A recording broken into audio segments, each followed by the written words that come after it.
مشاهدينا الكرام، أيضا بعد أن فرغنا من الزملاء في محطة تلفزيون المدينة المنورة ننتقل إلى الزملاء في محطة تلفزيون منطقة القصيم ومع الزميل إبراهيم النودلي. إبراهيم، صبحك الله بالخير وصباح الخير على منطقة القصيم كلها. صباح الخير يوسف وحياك الله، وصباح إن شاء الله جديد وأجمل دائما للسادة المشاهدين. أهلا وسهلا. بدأ جني ثمار النخيل أو لم يبدأ؟ أصبح البسر رطبا أو لم يصبح أو بين وبين؟ كأنك على البال يوسف يعني، وكأنك تقرأ أفكارنا. لدينا إن شاء الله اليوم تقرير عن استعدادات أو آخر استعدادات انطلاقة مهرجان التمور هنا في منطقة القصيم وتحديدا في بريدة. إذن ما نتأخر عليكم والأمر إليك الآن. المشاهد يصغي ونحن أيضا مع المشاهدين نصغي. تفضل. شكرا يوسف. أهلا بكم أعزائي المشاهدين، دائما قهوة الصباح بالنكهة القصيمية. هذه المرة تستعد منطقة القصيم لإطلاق 3 أسواق للتمور بمهرجان واحد، 4 أسواق بمهرجان واحد. نعم، إنها بمهرجان واحد بعدما تشددت المهرجانات في المواسم الماضية، إلا أن هيئة السياحة أقرت أن يكون المهرجان وطنيا متحدا بتنوع أسواقه، أي لأن لكل سوق استقلاليته ومكانيته في المدينة أو حتى في المحافظة. طبعا في الأسواق كانت في المواسم الماضية أبرز هذه الأسواق سوق التمور مثلا في بريدة وعنيزة والمذنب والبكيرية. أيضا سنشاهد هذا التقرير أكثر عن استعدادات أسواق التمور في منطقة القصيم لانطلاقة المهرجان. عاود مال 60، عاود مال يايا، عاود مال 60 ريال، عاود مال السياط، عاود مال 60، عاود مال 60، عاود مال مواسم كشاف، عاود مال 60 ريال، عاود مال 60، عاود مال.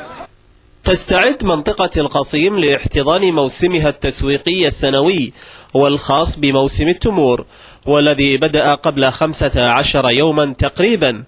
الاستعداد يأتي في أعقاب وترقب انطلاقة المهرجان الوطني للتمور في منطقة القصيم، وسيختلف مهرجان التمور هذا العام عن سابقيه، حيث أنه على الأقل وحدت أسواقه تحت مسمى مهرجان واحد، بعدما كانت مشتتة في مواسمها السابقة ما بين سوق بريدة وعنيزة والمذنب وغيرها. طبعا هذا المسمى اقترحته الهيئة العامة للسياحة والآثار لعموم مهرجانات التمور في منطقة القصيم. تقريبا لدينا 5 مهرجانات تمور في منطقة القصيم. كان هناك حملة تسويقية من قبل الهيئة العامة للسياحة والآثار انطلقت في مواقع متعددة وعلى أشكال مختلفة تسويقية إعلانية في أكثر من موقع وأكثر من مكان حتى على مستوى دول الخليج، وبالتالي كان التسويق باسم مهرجان النخلة والتمور عامة منطقة القصيم، وبالتالي يتحول كل مهرجان للتسويق بنفسه في مناطقهم. كاميرا قهوة الصباح اطلعت على سوق التمور في بريدة، أحد أكبر أسواق التمور في العالم، في آخر استعداده لاحتضان المهرجان والزوار في مقره الجديد سوق الأنعام قديما.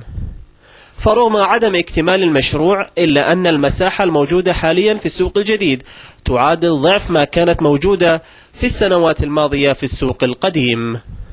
هذا إن شاء الله نتفائل فيه خيرا، وجهد لا ينكر وجهد يشكر من حكومتنا الرشيدة، وما بذلته الأمانة وسمو الأمير فيصل بن بدر والأمير فيصل بن مشعل لإنجاز هذا السوق بهذا الزمن القياسي يعتبر نقلة نوعية، وأضافوا له نقلة نوعية أيضا بإزالة منع السطول القديمة التي كانت شوهت هذا المنتج الطيب.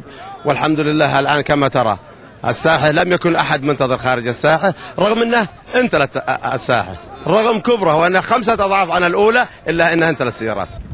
مثل ما رأيت هذه الساحة التي يقرب بها ما يقارب 1500 سيارة في هذه الساحة، ما بين سيارات صغيرة وكبيرة، يصدر إلى خارج المملكة.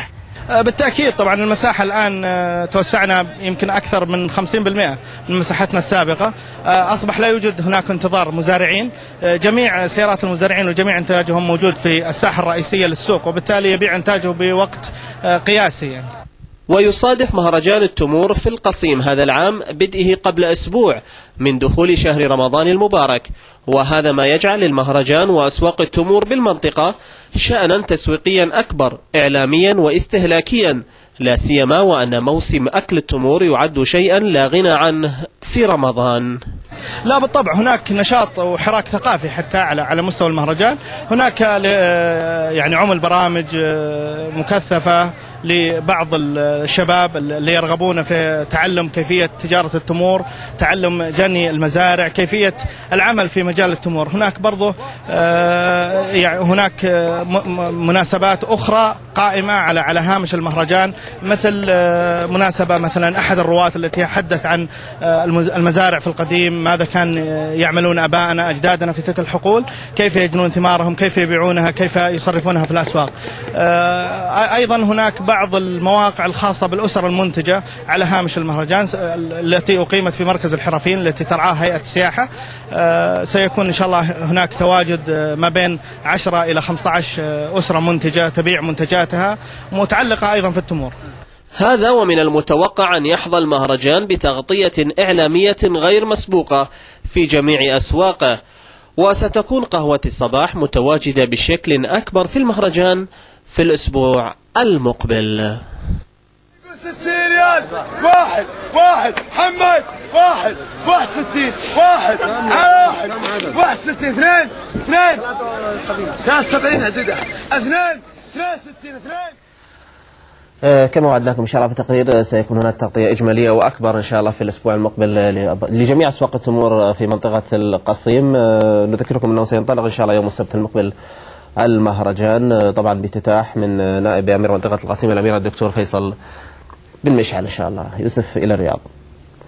شكرا جزيلا لك أخوي إبراهيم على التقرير الرائع حقيقة، ونحن ننتظر هذا المهرجان حقيقة، وننتظر التغطيات التي ستوافون بها من خلال هذا البرنامج بإذن الله تعالى، كما المشاهد أيضا ينتظر. أكرر شكري لك وللزملاء في منطقة القصيم.